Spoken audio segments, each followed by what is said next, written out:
ConcaCast. E tá começando aqui o episódio número 4 do ConcaCast e eu me chamo Cauê Martinelli e eu não tenho coronavírus. Meu nome é David Sherva e me procura no Instagram e eu não tenho coronavírus, graças a Deus. Mas hoje não estamos sozinhos. Não estamos sozinhos no mundo, também não estamos sozinhos no podcast, Cauê, né? Temos convidado hoje, apresenta aí. Exatamente, meu nome é Lucas Nascimento e eu sou o amigo que teve coronavírus. Você, cara, a gente vai conversar sobre isso, mas você teve tudo já nessa vida, né? Cara, eu já tô quase tendo um lugar certinho no hospital pra ficar. Um quarto reservado pra mim, vou colocar um nome já. Vai ser tipo diária, quando eu chegar lá. Achei da hora que a gente apresentou nosso amigo aqui, a Lucas Nascimento, e começou a rir, né? Mas a gente ri pra não chorar. Agora a gente dá risada, mas na época eu lembro quando eu tive a notícia. Bom, a gente vai falar sobre isso ao longo do podcast, só queria apresentar o Lucas. Obrigado que você tá aqui com a gente. O Lucas é jornalista. E sim, o Lucas teve coronavírus e vai falar com a gente um pouco sobre os sintomas. A gente vai conversar também, né, Davi, sobre se o coronavírus é tão sério quanto as pessoas dizem, se a gente tem que ficar preocupado ou não. Bom, o Lucas acho que vai poder falar um pouco melhor, né, Lucas? Exatamente, viu? Passei por isso daí, eu via de longe, até que bateu na minha porta aqui e realmente peguei. Bom, isso aí é assunto pra gente falar daqui a pouco, então fica com a gente que o assunto hoje tá bom demais. Or your fashion over motherfucking packages have arrived. Guess what, bitch? Coronavirus! Coronavirus! I'm telling you, shit is real! Shit is getting real! Bom, primeiro vamos falar então sobre esse histórico de hospitais do Lucas. O Davi, eu acho que não viu tanto isso acontecer, mas eu confesso que eu inclusive já dormi no hospital para acompanhar Lucas Nascimento, Davi Hervassoni. Acredita nisso? Tem experiência. Tem experiência, então, aí, assunto de doença, hospitais e aquele rolê que tanto gosta de fazer o Lucas. Já escoltei a ambulância de Lucas. O Cauê já participou de muita coisa. Já quando eu ficar internado... Irmão, me conta aí, tipo, a doença ou a situação no hospital mais estranha, além do coronavírus, que você já teve que passar. Cara, mais estranha... Cara, eu lembro, acho que teve a última vez do Covid e teve ano passado que eu fiz uma cirurgia no joelho, jogando bola, acabei rompendo o ligamento, precisei fazer uma cirurgia. Fui pro hospital, legalzinho, e eu tinha que fazer cirurgia, só que eu tava com muito medo. Eu lembro que no caminho do meu quarto pra sala cirúrgica, eu perguntava tudo. Eu chegava na maca, quando eles me colocaram realmente na maca lá, o cara foi lá, colocou a anestesia... E é hack, né? Tipo, aqui nas costas, Sim. na coluna. Sim. E eu ficava mexendo no pé assim, falou, doutor, aqui não pegou não, viu? Ainda não pode cortar, não.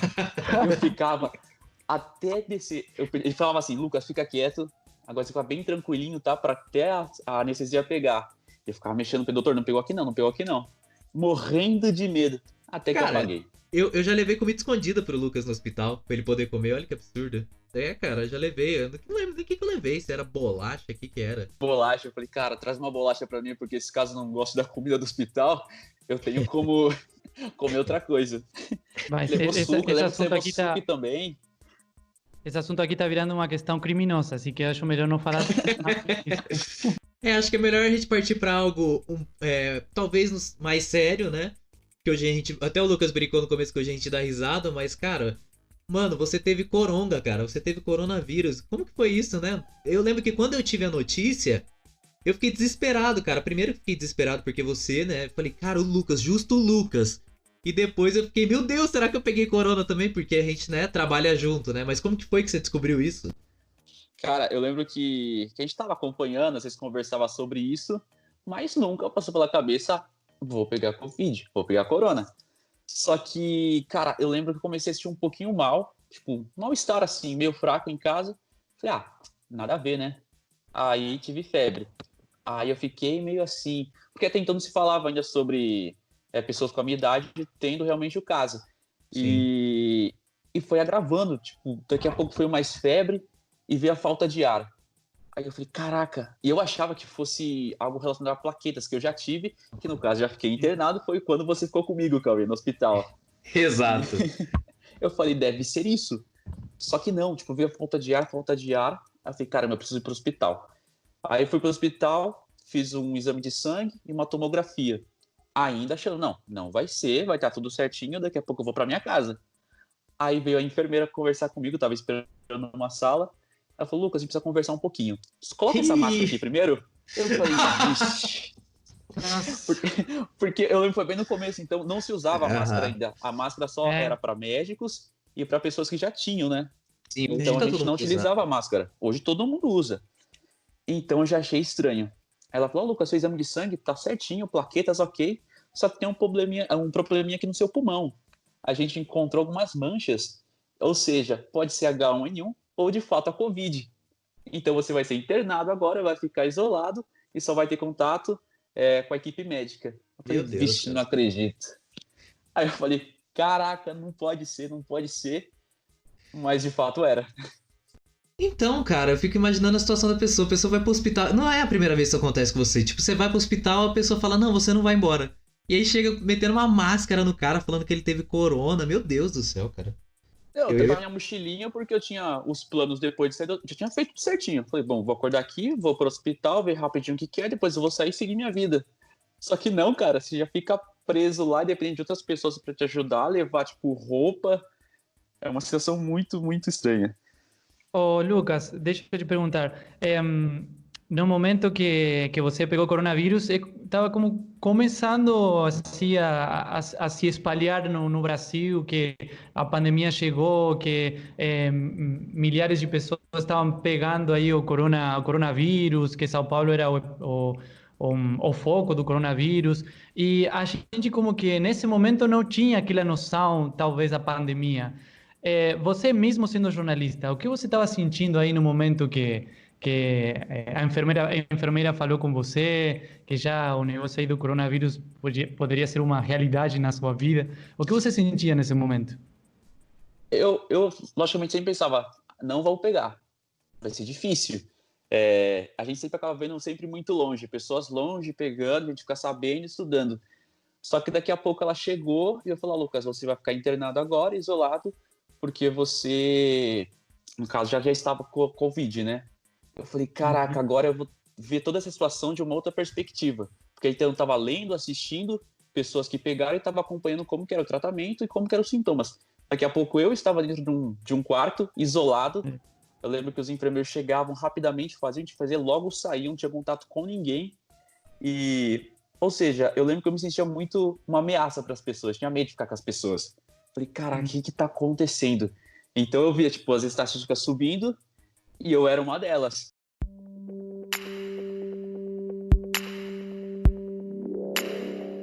Cara, eu acho isso muito louco, entendeu? Porque, igual o Davi falou, a gente não tem todas as informações, entendeu? Até hoje a gente não tem muito. A gente sabe mais ou menos, tipo, o processo de como as coisas acontecem. Mas é uma doença, tipo, muito solitária, né?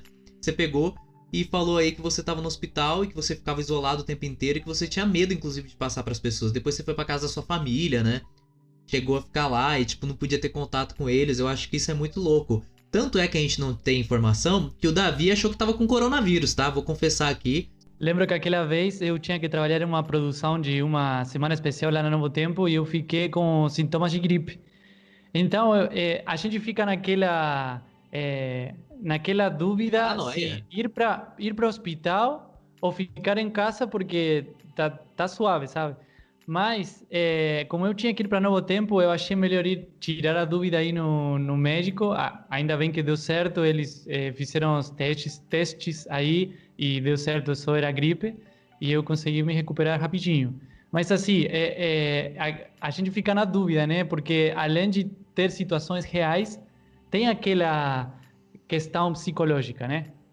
E você fez bem, tipo, se preocupar, quiser ali tirar a dúvida realmente se era ou não, porque é o que se a gente pega, a gente pode passar para outra pessoa, a gente tem que se preocupar pelo próximo também. Eu lembro que quando eu fui para o hospital, eu tinha que dar uma passada no trabalho. Aí eu falei, bom, deixa eu ir antes, resolver isso daqui, enfim, para não acontecer o pior. E enfim, quando eu fui, realmente era. E fiquei por lá. Então acho que você fez realmente o certo de tentar tirar dúvida, ver o que estava acontecendo com você. Eu acho que é legal a gente acabar se importando que o que está acontecendo, o nosso cuidado também vai refletir no outro. Se eu me cuidar, eu também, de uma certa maneira, eu tô pensando no próximo, né? Não, e o que a gente tem que pensar também, e aí eu acho que entra um pouco da discussão do podcast de hoje, que é o esquema de os extremos, né? Nós temos dois extremos. A gente tem a galera que se preocupa muito, que, meu Deus, sei lá, você fica sabendo do caso do Lucas, a pessoa já fica preocupadíssima, quer fugir do Lucas pra sempre, assim, né? E tem a galera que também já acha que já tá contaminado só porque um dia viu o Lucas, às vezes até por vídeo chamado o povo já tá preocupado. E tem a galera que não tá nem aí pra nada, né? Que tá assim, ah, não, esse negócio não é nada, não tem problema nenhum, e fica bem de boa, né? Então a gente tem esses dois extremos que, cara, é muito complicado de você lidar, porque quem tá, de repente, tentando equilibrar as coisas e ter um mínimo de preocupação, mas sabendo tomar as medidas corretas, a pessoa acaba também sofrendo riscos, né? Porque se nem todo mundo tá na mesma toada, vamos dizer assim, é meio complicado, né, isso daí. Tem gente que tá se cuidando pra caramba. E eu acho que é legal se cuidar porque é algo muito novo. A gente não sabe como funciona isso, como é que é esse vírus. Tanto que quando eu saí da minha quarentena, tudo, os médicos me aconselharam, continue com os cuidados, tudo usando máscara. Muita gente vai falar pra mim, cara, você não precisa mais usar máscara porque você já está imune. Não, cara, os médicos falaram, é muito novo, a gente não pode dizer pra você que você nunca mais vai pegar Covid-19. Tem que se cuidar. Então tem muita gente que fala pra mim, cara, você é o mais tranquilo agora, já pegou, já tá imune, então pode ficar tranquilo. Não, meu, é tudo muito novo. Ô, Lucas, deixa eu te perguntar. Você teve que ficar isolado no hospital, mas depois você teve que voltar para sua casa, foi para casa da sua família, como foi aquilo? Isso, eu lembro que quando o pulmão já estava mais ou menos legal, porque o vírus vai pro pulmão, já estava no pulmão, né? Então, quando eu já estava bem, respirando bem, eles me deram alta hospitalar, mas com a condição de continuar o tratamento na minha casa, só que isolado. Eu fui para casa dos meus pais, porque é uma casa maior, e lá eu ia ficar no quarto, o quarto tem banheiro, tudo, enfim. Só que acontece, eu não podia ter contato com eles, porque eu ainda estava no período de isolamento ainda. Então eles deixavam a comida na porta do quarto assim, quando eles saíam do corredor, aí eu abria a porta, pegava e voltava pro quarto. Ou seja, eu tive que continuar com esse tratamento ainda, com essa medida, por mais alguns dias, até tudo isso passar, até terminar os 14 dias que eles pedem, né? Só que eu lembro que eu fiquei tão preocupado na cabeça que eu poderia passar algo para alguém, que eu estendi essa minha quarentena. Eu fiquei 16 dias. No 16º dia eu saí do quarto, mas com receio ainda de ficar perto da minha família. E depois voltei. Mas o tratamento, por enquanto, era esse. Ficar dentro do quarto, eu tomava algum medicamento ainda. E sentia ainda, falta de ar ainda vinha, tudo. Mas, cara, era só dentro do quarto. Nada. A luz que eu via, assim, do dia era quando eu via pela janela, assim, abria um pouquinho, depois fechava. Mas era isso, cara. Cara, e a pandemia sempre... A pandemia. O Lucas, ele sempre que ele quer voltar pra academia, acontece alguma coisa. Ele queria voltar pra academia, ele foi pro hospital. Aí ele queria voltar pra academia, o joelho tava zoado, ele teve que operar. Aí ele queria voltar pra academia, veio uma pandemia, fechou todas as academias. Eu não tinha analisado isso, cara, é verdade. Toda vez que eu tô ligado à academia, é hospital. Talvez seja academia o problema, tá vendo? Talvez. Pior Cara, foi pra gente... Lucas, pior foi pra gente que pagou um mês de academia e há uma semana de começar foi declarada a quarentena e já era. Pode crer. E, cara, isso eu tava muito focado, indo todos os dias, 6 da manhã eu tava lá na academia, todos os dias. Até que veio isso aí, parou de vez. O seu histórico de atleta não adiantou muito, né? Ah, não, o meu não foi só uma gripezinha não, viu? Não funcionou. Funcionou. Mas, ó, eu sou uma pessoa que eu tô muito preocupada, cara. Eu não sou um extremo, assim, mas eu ando de máscara o tempo inteiro. A máscara agora é meu acessório, eu não esqueço. Eu tenho um potinho de álcool em gel que eu ando com ele o tempo inteiro. Então, por exemplo, aqui no condomínio onde eu moro e o Davi mora, a gente teve um caso, né? Foi de uma enfermeira. E mesmo antes eu já tomava cuidado. Depois, porque tem a porta, né? O portão que todo mundo usa. Você puxa o portão ali pra abrir, entrar e sair do condomínio. Cara, é muito fácil você pegar alguma coisa, porque tem muita coisa que todo mundo entra em contato junto, entendeu? E eu acho que assim, tem que ter um equilíbrio, mas tem que ter uma preocupação em relação ao que tá acontecendo, sabe? Desde que se tomem todas as medidas, eu acredito que é possível, porque a gente tá entrando numa fase agora onde a gente tem que aprender a controlar a doença, sabe? Não adianta, a gente não vai conseguir ficar em casa pra sempre. E o Brasil, até antes de começar, eu comentei isso com o Davi, conseguiu a proeza de nem conseguir fazer um isolamento social efetivo, como também não conseguiu conter os rombos na economia, né? Então o Brasil aumentou o número de casos, conseguiu ser hoje ser o segundo país com o maior número de casos do mundo, só atrás dos Estados Unidos, e ainda tá totalmente com a economia fragilizada, entendeu? Então a gente tem que aprender a controlar esse negócio, porque senão não vai ter muito o que fazer. Você falou em condomínio, eu fui num condomínio esses dias, vou até compartilhar, desabafar aqui. Eu entrei num condomínio cheio de avisos, elevador, não sei o que lá. Falei, legal. Encontrei com a síndica lá na portaria, conversando com outros 3 porteiros lá, o pessoal, tudo sem máscara, conversando. Eu quase fui lá pra conversar com ela. Falei, ô, tá cheio de aviso aqui, você, a autoridade maior aqui do condomínio, não dando exemplo nenhum. que tá rolando?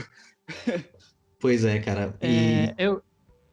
Eu queria assim, falar uma questão relacionada aí ao que falou o Cauê também, você, Lucas, do Brasil, do número de casos.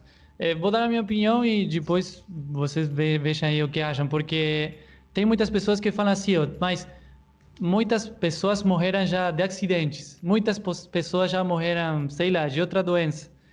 Então, eu acho que a comparação, acho que, não, tipo, na minha opinião, é nada a ver, né? Porque o acidente, você sabe como prevenir o acidente. Você tem que ter uma responsabilidade quando você sube no carro e ter um cuidado no aspecto técnico do carro, por falar alguma coisa, e você consegue prevenir. E se a outra pessoa também toma os recaudos necessários para dirigir, é uma maneira de evitar o acidente. Mas o coronavírus ainda não... A única forma, um jeito para prevenir é ficando em casa ou tendo máscara ou álcool em gel. A vacina ainda não foi descoberta. Os cientistas do mundo inteiro estão trabalhando com isso. E eu acho que não tem comparação nenhuma com uma coisa que já tem uma maneira clara de prevenir, ou até doenças que têm vacina já também. Mas o coronavírus é uma coisa muito nova, um vírus novo. Não sei o que vocês acham. Não, ele é tão novo que... Não sei se vocês viram aqueles memes, eu achei fantástico. Ele é tão novo que tinha gente... Eu vi áudio, me mandaram no WhatsApp, de gente falando assim, graças a Deus que não é corona, descobriram que é dengue. Graças a Deus, cara... Eu vi esse. Ele ficou realmente aqui, todo mundo pensando, ele ficou isolado aqui em São Luís, passando muito mal, foi levado para Goiânia de ambulância, muito ruim, fez os exames, só que o médico, saiu o resultado dos exames dele agora. Hoje, parece ontem, não sei, que a Lia falou aqui. E graças a Deus é dengue hemorrágica. Não era coronavírus, não. Graças a Deus, mas ele tá lá em Goiânia, internado. Eu achei fantástico, porque muita gente realmente... O corona tá tão assim, em alta, né? Que existem outros problemas que continuam acontecendo. Até eu conversei com o enfermeiro e ele me disse, ele falou, as pessoas continuam indo no hospital por hipertensão, problemas cardíacos e uma série de outros fatores que antes já existiam, entendeu? É que o corona tomou uma proporção muito grande e por a gente não ter vacina, não ter remédio, a gente não saber muito bem como lidar, a não ser isolar a pessoa e fazer o máximo que puder pra cuidar dela, não tem o que fazer, entendeu? Mas eu achei fantástico esse áudio aí, porque mostra muito de como a gente tá totalmente por fora. A gente tem a noção das medidas, entendeu? Que devem ser tomadas. Mas a gente não tem noção de como a doença pode nos afetar. Até eu tinha lido uma matéria, o Lucas pode confirmar pra gente isso daí. Eu tinha lido uma matéria que falaram que algumas pessoas pós-Covid, pessoas que contraíram a doença, elas tiveram algumas dificuldades depois, tiveram algumas sequelas. O Lucas, até onde eu sei, não teve nenhuma, né, Lucas? Não. O que aconteceu foi que eu fiquei... Na semana seguinte, assim, eu tinha dificuldade ainda um pouco para respirar, cansava fácil, mas isso foi passando com o tempo. Agora tudo tranquilo. Então, pra gente fechar isso daí... até a gente brincou com algumas questões aqui, mas eu queria pregar o respeito às famílias. De repente tem alguém que tá ouvindo a gente que ou perdeu alguém por conta do coronavírus, ou tá doente, ou tem alguém doente na família, ou amigos, enfim. A gente respeita e a gente entende todas essas questões, as dificuldades relacionadas a isso. Até porque a gente ficou preocupado com o Lucas também. Criou-se uma corrente de oração pelo Lucas, que tinha gente orando que a gente nem sabia mais quem era. A gente perdeu o controle disso. Então foi muito legal ver essa união das pessoas por de repente se preocupar com uma pessoa, que foi o caso do Lucas. Eu até tinha passado isso pra ele. Mas o que vocês pensam pra gente fechar em relação ao corona, no sentido assim, qual o equilíbrio que a gente deve encontrar pra tentar lidar com essa doença ou pra de repente voltar a ter uma mínima normalidade de vida e ainda assim sabendo que a doença tá aí, que a vacina vai sair daqui a alguns meses, quem sabe daqui a um ano, e continuar tentando viver a vida. O Lucas, como ele disse, talvez ele já tenha anticorpos, a gente não sabe. Até depois, Lucas, a gente podia fazer aquele teste de plasma de sangue, né? Que a galera tava falando que ia fazer em alguns países. Com o seu, pra o Davi e eu, a gente não se contaminar. Mas, não sei, de repente, o que vocês pensam sobre isso. Sobre essa questão do equilíbrio e saber lidar com a doença, sabendo que ela está aí, né? Então tem gente que fala, nossa, você se protege muito, não sei o que, isso daí não é tudo isso aí não. Galera, a gente não tem. Eu falo por mim. Eu lembro que quando foi bem no começo que eu peguei, eu tava me cuidando, prestava atenção em algumas coisas, tudo. E mesmo assim, fui diagnosticado com a Covid. Me vi internado, tava no quarto lá, não conseguia ver meus pais, não conseguia abraçar ninguém. Enfim, foi tudo muito difícil, foi muito... Só que agora realmente é isso, a gente precisa aprender, a gente tá se adaptando ao que tá acontecendo, a gente precisa sim se cuidar.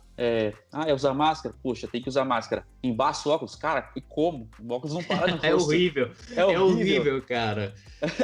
Nossa. Mas... Não, além de não enxergar, cai o óculos, né? Eu perdi as contas quando caiu já, vixi. O Lucas falou que é uma coisa muito nova, né? E se a gente vai um pouco para trás, no mês de dezembro, eu acho que as 23.522 pessoas que morreram nem tinham nem imaginado o que ia acontecer no ano seguinte. O coronavírus começou no ano passado lá na China, mas começou a matar pessoas em Sudamérica no mês de fevereiro que começou, né? E são 23.522 pessoas até agora, esses são os últimos dados, que morreram. Esse é o número de famílias também que sofreram aquela perda, né? E você imagina se vai um pouco para trás, né? Mês de dezembro, o ano acabando, né? Sempre esperando um ano melhor, aí 2020 melhor que 2019, e acontecendo aquilo, né? E levando ao que Lucas falou, uma coisa nova, como coisa nova só a gente tem que seguir as recomendações dos profissionais, das pessoas que sabem. Mesmo o Brasil tem uma situação especial, né? A crise política que tipo assim, uma situação particular no diferente, né, do resto do continente. Davi, só abrir um parênteses aqui para você terminar sua frase. Você falou da questão política. Nós estamos no meio de uma pandemia, no momento que nós estamos gravando, sem o ministro da Saúde. Por favor, continue. Bom, então, é um exemplo claro do que está acontecendo no Brasil. Mas, além disso, eu acho que para nós só fica respeitar o distanciamento social, para quem continua trabalhando, para quem tem que sair de casa, ficar em casa o tempo que for possível. Por exemplo, todos nós aqui temos que continuar trabalhando. E tem vezes que tem que ir para o trabalho, porque não tem jeito para fazer de casa. Então, mesmo no trabalho, respeitar o distanciamento social, ficar com a máscara, lavar as mãos, usar o álcool em gel. Essa é a nossa parte. Mas assim, são 23.522 famílias que não imaginavam estar nessa situação que estão hoje, sem aquele ser querido, né? E a gente tem que respeitar isso também. Sim, perfeito. Bom, gente, fica aí a reflexão, então. A gente tem que tomar cuidado com a doença, obviamente, dentro do que a gente conversou aqui. O Lucas falou um pouco dos sintomas, a gente tentou tornar isso um pouco mais leve, né? Mas a situação é séria. Mais uma vez eu prego respeito às famílias. O Lucas falou isso, o Davi falou isso também. E a gente agradece a todo mundo que ouviu o nosso podcast. E voltamos semana que vem, também com um assunto relacionado a coronavírus, mas como será que era o mundo antes da pandemia? E com mais convidados também. E, Lucas, obrigado por ter participado com a gente hoje, mano. Obrigado. Valeu, amigo. Eu agradeço, viu? Prazerzão falar com vocês. Quando precisar, estou às ordens.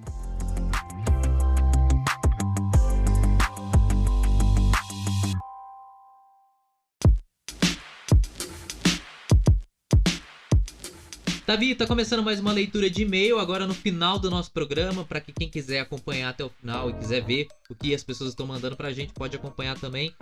E diz aí onde que a gente está disponível para quem quiser ouvir o nosso podcast e não sabe. Muito bem, Cauê. Eu acho que esse momento aqui de interagir com o nosso público é muito legal, muito legal. Tem que aí procurar no Spotify. primeiro nas redes sociais, nossas redes sociais, para ele saber onde procurar certinho. Ou, no caso, no meu Instagram, @DavidGerva. @DavidGerva, você tá querendo ser muito influencer, né? Você tá tentando esse negócio. Então, eu quero isso, viu? E daí, seu Instagram também, que é... @Cauê_Martinelli com 2 L's e um I no final. Então, para ninguém cometer erros, nos procura aí no Instagram e eles vão saber como ir ouvir nosso podcast no Spotify, no Deezer e também no aplicativo de podcasts do iPhone, no iTunes. Nossa, mano, a gente tá muito tecnológico. Nossa, muito. A gente tá em todas as plataformas, né? Queremos arrasar com isso. E quem quiser pode mandar mensagem pra gente, tanto no Instagram, quanto também no e-mail do nosso podcast, que é concacast@outlook.com. E eu queria começar lendo o e-mail de hoje, que é do Anderson Tarifa. Ele já participou com a gente através de um áudio na semana passada. E ele agora ele mandou um texto aqui pra gente, ô Davi, referente àquele episódio número 2, em que a gente falou sobre quanto custa, né, uma esmola, né, que a gente falou sobre essa questão de ajudar o próximo, ajudar alguém que tá precisando, mas até que ponto isso é uma coisa do nosso egoísmo ou é de fato algo que vai mudar a vida da pessoa, né? E no e-mail dele, o Anderson é de Jacareí, São Paulo, não falou a idade dele aqui, mas ele falou assim: acredito que nem sempre os ideais que impulsionam as pessoas em ajudar os necessitados são puros e honrosos, da mesma forma dos que recebam tal auxílio. Assim, houve uma campanha pelo prefeito em Blumenau, que sancionou uma lei contra a mendicância. A campanha tinha como finalidade diminuir o número de pessoas em situação de rua no município e conscientizar a comunidade quanto à mendicância. A medida busca desestimular a doação de dinheiro a pedintes e impedir a exploração do trabalho infantil nas ruas, reduzir a evasão escolar, além de impedir que dependentes químicos usem a esmola para sustentar o vício. Nessa cidade existe a Secretaria Municipal de Desenvolvimento Social, que executa 3 serviços voltados ao atendimento da população em situação de rua. São eles o Serviço de Abordagem Social, o Serviço Especializado para a População em Situação de Rua e o Abrigo Municipal de Blumenau. E ele escreve a situação de outros municípios também. E aí eu vou pegar o finalzinho aqui do e-mail dele. De forma sucinta, foram expostos projetos sociais e governamentais para o auxílio às pessoas que estão em situação de rua. Caso as pessoas bem intencionadas quiserem ajudar, podem procurar essas unidades em suas cidades, assim como dentre outras que não foram citadas, para prestar sua cidadania e seu amor ao próximo. Agora, é proibido ter outras iniciativas? Não. Cada pessoa pode se organizar e construir seu próprio projeto social. Contudo, é muito importante ter um pequeno embasamento de como dividir essa vontade de ajudar que transborda em amor, pois apenas a boa vontade sem o conhecimento pode prejudicar, assim como não se pode ajudar uma pessoa que não quer receber ajuda sem o ato de imposição de nossa própria vontade de caridade. Achei importante caminhar essa observação a fim de enriquecer cada vez mais a discussão sobre tal tema. E aí, o que você achou? Eu gostei aí da opinião do Anderson. Eu também vejo que não alcança só com uma boa vontade, ou não alcança só com algum evento espalhado no tempo. Eu gostei aí da frase do Anderson, né, que se a gente realmente tem um amor pelo próximo, a gente tem que ajudar de maneira inteligente. O mais importante é a intenção, isso é o mais importante, o que eu realmente quero fazer. E eu acho que daí podem surgir muitas boas ideias, não só para acabar com a fome daquela hora, daquele dia, sino para que essa pessoa possa encontrar uma saída a essa situação de rua. Muitas vezes, como a gente falou naquele podcast, não só é comida que essa pessoa precisa. Talvez precisa companhia, talvez precisa restabelecer aquela rede social que ele tinha antes e que depois, por alguma coisa, ficou sozinho aí na rua. Enfim, se a gente tem realmente uma boa intenção, se a gente tem uma boa vontade de ajudar, tem que ser de maneira inteligente. E como a gente acredita em Deus, né, pedir sobretudo a condução de Deus, né, para ajudar as pessoas. Não tem que ser só uma pessoa da rua. Tem muitas pessoas que precisam de nossa ajuda, sim, mesmo não morando na rua. Mas assim que eu acho muito interessante o que o Anderson falou. Bom, agora eu vou ler alguns e-mails aqui referente ao episódio número 3, o último episódio que a gente lançou. Eu vou ler primeiro aqui o do Juan, ele é de Jacareí, tem 26 anos, e ele mandou pra gente. ele diz aqui, né? A falta de uma imprensa representa um perigo da sociedade, mas também é nítido o viés ideológico que cada meio de imprensa representa, né? Portanto, não acho tão absurdo as críticas ao jornalismo, só não concordo com essa violência que foi utilizada, né? Como foi o caso do pessoal lá que a gente comentou, gritando Globolixo, essas coisas todas. A gente falou disso, né? Que a mídia tem uma intenção, a mídia está dentro está no cenário aí do poder. Mas isso não quer dizer que a imprensa toda é lixo, que o país não precisa da imprensa, não. Pelo contrário, a imprensa ajudou muito em muitas questões e é importante também, né, cada um escolher e dar uma olhada aí, como a gente falou, né, uma olhada a diferentes meios de comunicação para não ter uma ideia só. E dessa maneira alimentar a nossa cultura, o conhecimento sobre o que está acontecendo e ter a própria opinião. Sim, a minha preocupação é que o podcast já acabou, né? Aquele assunto, mas ele sempre volta, né? Ainda mais lendo os e-mails, eu pensei em algumas coisas. Porque a minha preocupação é que a gente tem uma dificuldade de pensar criticamente sobre as coisas, né? A gente tem essa dificuldade. Eu vou falar mais especificamente do povo brasileiro. Eu acho que até o povo argentino é um pouco mais... eu acho que é um povo mais instruído em relação a causas sociais e tudo mais. Mas eu acho que o Brasil é meio perdido nisso. Então, a gente às vezes não tem muita capacidade de criticar um meio de comunicação ou enfim, um político ou alguma pessoa. E aí nisso, eu acho que a violência se torna um recurso, porque se eu não tenho capacidade de argumentar contra, eu parto para uma violência, muitas vezes psicológica, uma violência verbal, uma violência até física, né? Pessoas querendo calar a imprensa, e aí não é muito bem o caminho, né? Eu acho que a gente precisa entender, a gente precisa se preparar um pouco mais para a gente conseguir fazer uma crítica bem feita, né? Bem estruturada, para a gente ter argumentos, né? Do que só ficar nesse quesito. Porque senão eu acho que a gente parte para uma irracionalidade que, né? Não condiz ou não deveria condizer com as nossas atitudes, né? Mas essa é a minha opinião. Bom, tem um e-mail último aqui que a gente vai ler hoje, é da Ana Paula, ela é de São Paulo, capital, tem 22 anos. E ela mandou aqui: achei que vocês dois foram bem a favor da mídia. Tá falando de nós dois, hein, Davi? Aí ela ela continua: talvez porque vocês sejam jornalistas. Talvez. A gente às vezes não percebe, né? Que a gente colocou um pouco o nosso lado. É o que a gente falou, todo mundo tem a sua própria visão das coisas. Sim. No jornalismo não existe a neutralidade, porque todo mundo tem a sua visão das coisas. Eu quero repetir isso. Então, assim como a gente já falou, por exemplo, do pessoal de saúde, não sendo o pessoal de saúde, a gente fala agora da imprensa sendo jornalistas. Ela tá certa. Mas assim, é bom também ter aquele olhar crítico, né? Porque a gente deixou bem claro, né, que os jornalistas trabalham para empresas. Essas empresas têm interesses. E obviamente que vai ter coisas que vão para favorecer o interesse da empresa que o jornalista trabalha.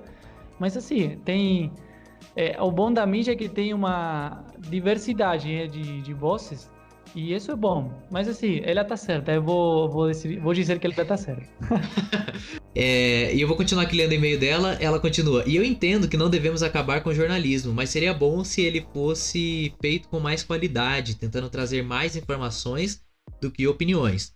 Apesar de discordar de vocês em vários aspectos, gostei da discussão e estou gostando do ConcaCast, ansiosa por mais episódios. Aí ó, terminou fofinho. Ana Paula, né? Muito obrigado, Ana Paula. Muito obrigado, muito obrigado. Continua aí ligada a ConcaCast. E continua discordando da gente, que é ótimo. É ótimo, muito ótimo. Não, esse negócio é muito interessante. A grande questão é que, até a gente colocou no podcast, a imprensa não está isenta de críticas, não é isso, né? A questão é como nós fazemos isso, né? Eu acho que tanto nós, como jornalistas, nós criticamos outros jornalistas e a postura deles, e deve ter gente que, de repente, às vezes pode não gostar de uma postura nossa, ainda mais quem tá ouvindo o ConcaCast, tem gente que pode ser a favor ou contra. A Ana Paula foi contrária às nossas opiniões, na grande maioria, mas pelo menos gostou da nossa discussão, então é o que tá valendo. A ideia é essa, né? A ideia é a gente trazer mais pessoas. A gente fala sempre aí, com conversas aí, que eu acho que assim, um jornalista é quase natural aquele espírito crítico. Se um jornalista não tem aquele espírito crítico, cara, tem que trabalhar de outra coisa, mano, porque o jornalista sempre olha para o que está acontecendo de um jeito diferente que olha qualquer pessoa. Isso não é que, tipo, o jornalista é uma espécie assim que vem de outro planeta. Não, é simplesmente uma questão inata, não sei se tem a palavra inata, assim, uma questão natural das pessoas que são jornalistas que têm que criticar, porque se não tem pessoas que critiquem o que está acontecendo, cara, então todo mundo vai para o mesmo lugar e está tudo bem, está tudo certo, os governos fazem o que eles querem. Mas assim, eu acho que uma característica essencial do jornalista é a crítica. E como critica, também tem que receber as críticas. Então tá tudo certo, Ana Paula. Tá tudo certo. E você que não participou ainda, manda seu e-mail pra gente, concacast@outlook.com, concacast@outlook.com, tá na descrição aqui do episódio. Comenta pra gente o que você achou desse episódio, do nosso amigo teve coronavírus. E aí diz pra gente se você de repente conhece alguma história, alguma coisa, se você quer compartilhar sua opinião sobre o assunto. Será que as pessoas estão exagerando demais? Será que não? Comenta aqui com a gente, tá bom? Davi, semana que vem a gente volta com mais um tema e com mais leitura de e-mails, certo? É isso, Cauê. E vou dar assim um spoiler entre aspas. Vamos ver Como o que você era vai falar. Vamos fazer assim, vou dar um título. O mundo antes do coronavírus, o mundo depois do coronavírus. Até pode ser AC, DC, como agora. Antes de Cristo, depois de Cristo. Bom, mesmo agora. Antes do coronavírus, depois do coronavírus. Ai, cara, eu quero só ver o que a gente vai falar sobre isso. Mas vamos lá, então. Semana que vem a gente volta com mais um ConcaCast. Até mais, gente. Semana que vem tamo aí. Abraços.